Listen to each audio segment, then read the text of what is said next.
नमस्कार दोस्तों, आप सभी का स्वागत है स्टडी एग्जाम में। दोस्तों आज हम डिस्कस करेंगे बौद्ध धर्म से जुड़े बहुत ही ज़्यादा इंपॉर्टेंट क्वेश्चन जो कि यूपी ट्रिपल एस सी पेट से लेकर आपके कोई भी जो आपके यूपी के एग्जाम्स होते हैं उन एग्जाम्स में आपके सभी जगह पे अगर ये जनरल साइंस और जनरल अवेयरनेस के क्वेश्चंस आते हैं, जहाँ पे इससे रिलेटेड क्वेश्चंस अगर आ रहे हैं तो दोस्तों ये मोस्ट इंपॉर्टेंट क्वेश्चंस हैं। बौद्ध धर्म से जुड़े सारे के सारे क्वेश्चंस को हम यहाँ पे डिस्कस करेंगे। तो दोस्तों वीडियो को अंत तक जरूर देखिएगा क्योंकि आपको इस वीडियो से बहुत ज़्यादा फायदा होने वाला है। तो चलिए दोस्तों शुरू करते हैं फर्स्ट वीडियो से जो कि आपके बौद्ध धर्म से जुड़े हैं और इसमें कम से कम हम लोग 40 क्वेश्चंस को हम यहाँ 50 क्वेश्चंस को डिस्कस करेंगे आपके साथ। तो चलिए दोस्तों शुरू करते हैं वीडियो के साथ। बौद्ध धर्म के संस्थापक कौन थे? तो बौद्ध धर्म के संस्थापक थे गौतम बुद्ध जी। ठीक, सही उत्तर। अगला प्रश्न, गौतम बुद्ध का जन्म कब और कहाँ हुआ था? मतलब किस जगह हुआ था, कब हुआ था? तो ये दोस्तों 563 ईसा पूर्व में हुआ था। ठीक है, अगला प्रश्न, गौतम बुद्ध का जन्म का स्थान और क्या नाम था? गौतम बुद्ध का जन्म स्थान का नाम क्या है? तो दोस्तों आपका सही उत्तर है कपिल वस्तु के लुम्बिनी के नामक स्थान पे हुआ था उनका। सबने सुना होगा लुम्बिनी में बुद्ध जी का जन्म हुआ था, तो वहीं पे उसको पूरा आप इस तरीके से जान सकते हैं, कपिल वस्तु के लुम्बिनी नामक स्थान में। ठीक है, तो यहाँ पे बुद्ध जी का जन्म हुआ था। किसे लाइट ऑफ एशिया के नाम से जाना जाता है? तो वो है महात्मा बुद्ध।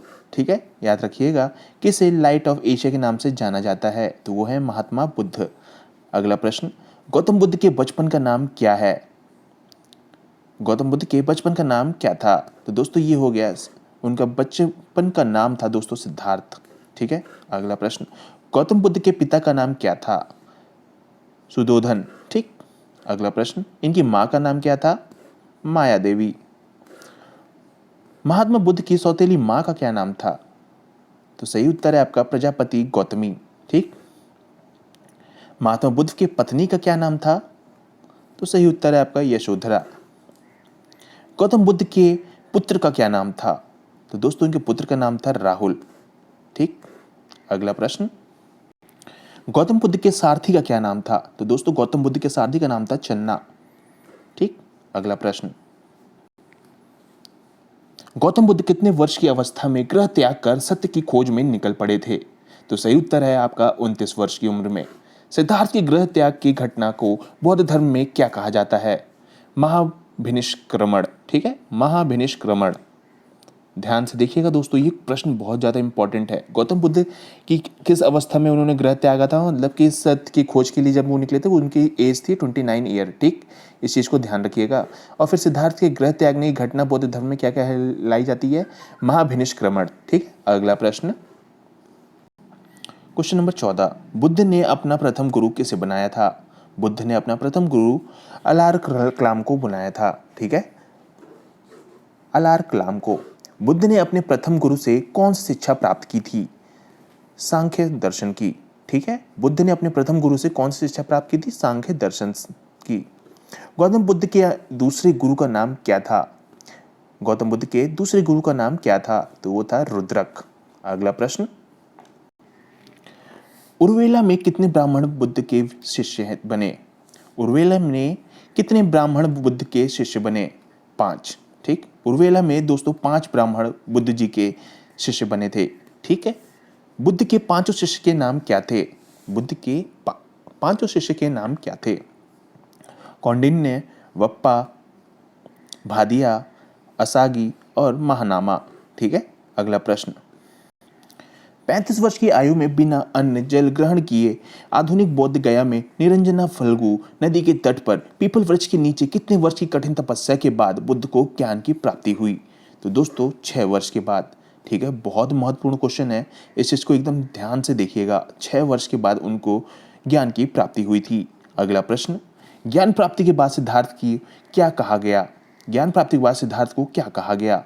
तो दोस्तों ज्ञान प्राप्ति के बाद सिद्धार्थ जी को गौतम बुद्ध और तथागत कहा गया था। ठीक है, गौतम बुद्ध और तथागत। अगला प्रश्न, सिद्धार्थ का गोत्र क्या था? सिद्धार्थ का गोत्र गौतम था। ठीक है, गौतम बुद्ध को किस रात्रि की दिन ज्ञान की प्राप्ति हुई थी? वैसाखी पूर्णिमा के दिन। सही उत्तर है वैसाखी पूर्णिमा के दिन बुद्ध को ज्ञान प्राप्ति की हुई थी। ठीक है, गौतम बुद्ध को किस रात्रि के दिन हुआ था? तो दोस्तों वैशाखी पूर्णिमा वाले दिन बुद्ध जी को ज्ञान की प्राप्ति हुई थी। अगला प्रश्न, गौतम बुद्ध ने अपना पहला उपदेश कहाँ दिया था? गौतम बुद्ध ने अपना पहला उपदेश कहाँ दिया था? तो सही उत्तर है दोस्तों बनारस के निकट सारनाथ में। ठीक है, उपदेश देने की इस घटना को क्या कहा जाता है? धर्म चक्र वर्तन। ठीक है, धर्म चक्र परिवर्तन। ठीक है, इस चीज को ध्यान दीजिएगा, धर्म चक्र परिवर्तन। अगला प्रश्न, महात्मा बुद्ध ने अपने उपदेश को किस भाषा में दिया है? तो दोस्तों याद रखिएगा, पाली भाषा में दिया है। महात्मा बुद्ध ने अपने उपदेश को पाली भाषा में दिया है। बौद्ध धर्म के त्रिरत्न कौन कौन है? बौद्ध धर्म के त्रिरत्न कौन कौन है? बुद्ध, धम्म और संघ, ये तीनों हैं। ठीक है, बौद्ध धर्म में प्रविष्ट को क्या कहा जाता है? उपसंपदा। बौद्ध धर्म में प्रविष्ट को क्या कहा जाता है? उपसंपदा। याद रखिएगा, बुद्ध के अनुसार देवतागण भी किस सिद्धांत के अंतर्गत आते हैं? बुद्ध के अनुसार देवतागण भी किस सिद्धांत के अंतर्गत आते हैं? तो ये है कर्म के सिद्धांत। ठीक है, कर्म के सिद्धांत में आते हैं। इस चीज को ध्यान रखिएगा दोस्तों। बुद्ध ने तृष्णा की घटना को क्या कहा है? निर्वाण। ठीक है, निर्वाण कहा है। बुद्ध ने तृष्णा की घटना को कहा है निर्वाण कहा है। बुद्ध के अनुयायी कितने भागों में बटे थे? 2, भिक्षुक और उपासक। ठीक है, जिस स्थान पर बुद्ध ने ज्ञान की प्राप्ति की थी वो स्थान क्या कहलाया था? जिस स्थान पर बुद्ध ने ज्ञान की प्राप्ति की थी वो स्थान क्या कहलाया था? तो दोस्तों वो उस स्थान का नाम था बोध गया। ध्यान दीजिएगा, उस स्थान का नाम था बोध गया। ठीक है, तो उन्होंने बोध गया में ही अपने ज्ञान की प्राप्ति की थी। ठीक है, महात्मा बुद्ध की मृत्यु कब और कहाँ हुई थी? तो दोस्तों महात्मा बुद्ध की मृत्यु 483 ईसा पूर्व में कुशीनगर उत्तर प्रदेश में हुई थी। तो दोस्तों ये आपको क्लियर हो गया होगा। आगे बढ़ते हैं। महात्मा बुद्ध द्वारा दिए गए अंतिम उपदेश क्या थे? तो दोस्तों महात्मा बुद्ध द्वारा अंतिम उपदेश थे, सभी वस्तुएं क्षरणशील होती है, अतः मनुष्य को अपना पथ प्रदर्शक स्वयं होना चाहिए। प्रथम बुद्ध संगीत किसके शासनकाल में हुआ था? प्रथम बौद्ध संगीत किसके शासनकाल में हुआ था? तो अजातशत्रु के। ठीक है, तृतीय बौद्ध संगीत कहाँ हुआ था? तो ये हुआ था आपका पाटलिपुत्र में। ठीक, अगला प्रश्न, गौतम बुद्ध के सबसे प्रिय और आत्मीय शिष्य कौन थे? गौतम बुद्ध के सबसे प्रिय और आत्मीय शिष्य कौन थे? तो वो थे आनंद जी। बौद्ध धर्म को अपनाने वाली प्रथम महिला कौन थी? बुद्ध की मां प्रजापति गौतमी। अगला प्रश्न, भारत से बाहर बौद्ध धर्म को फैलाने का श्रेय किस राजा को जाता है? तो दोस्तों सही उत्तर है आपका सम्राट अशोक को। अगला प्रश्न, बुद्ध के प्रथम 2 अनुयायी कौन थे? बुद्ध के प्रथम 2 अनुयायी कौन थे? तो सही उत्तर है आपका दोस्तों कल्लिक और तपासु। ठीक है, कालिक और तपासु। बुद्ध की प्रथम मूर्ति कहाँ बना था? तो ये दोस्तों मथुरा कला में बना था। सबसे अधिक संख्या में बुद्ध की मूर्तियों का निर्माण किस शैली में किया गया था? तो दोस्तों ये था गंधार शैली में। ठीक है, अगला प्रश्न, बुद्ध का परम धर्म लक्ष्य क्या है? बुद्ध का परम धर्म लक्ष्य है क्या? दोस्तों वो है निर्वाण ही उनका लक्ष्य, परम धर्म लक्ष्य है। अगला प्रश्न, धार्मिक जुलूस की शुरुआत सबसे पहले किस धर्म में शुरू की गई थी? तो दोस्तों ये था आपका बौद्ध धर्म में। ठीक है, अगला प्रश्न, तो दोस्तों बौद्ध धर्म का सर्वाधिक पवित्र त्योहार क्या है? तो दोस्तों वैशाख पूर्णिमा को ही बौद्ध धर्म का सबसे पवित्र त्योहार माना जाता है, सर्वाधिक पवित्र। ठीक है, तो ये है वैशाख पूर्णिमा। वैशाख पूर्णिमा किस नाम से विख्यात है?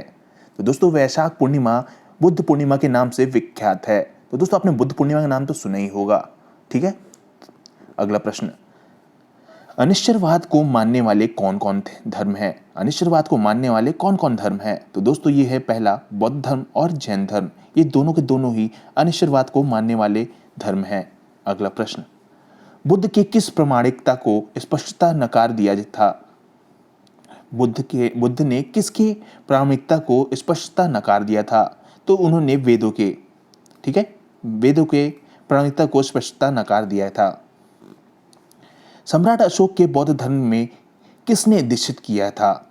सम्राट अशोक को बौद्ध धर्म में किसने दीक्षित किया था? तो दोस्तों ये थे मोगलीपुत्र तिस्सा।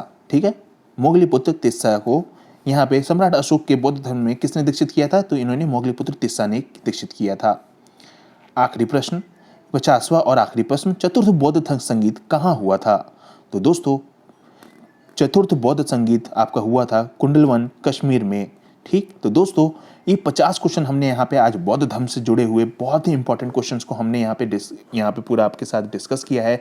तो आई होप आपको ये क्वेश्चन अच्छे लगे होंगे। और दोस्तों ऐसी और प्रश्न जानने के लिए और वीडियो देखने के लिए यूपीएससी पेट की अगर आप तैयारी कर रहे हैं या लेखपाल की भी तैयारी कर रहे हैं तो दोस्तों उसमें कई अन्य जनरल साइंस के क्वेश्चंस यहाँ पे इस टाइप से पूछे जाते हैं, तो इस वीडियो को ध्यान दीजिएगा।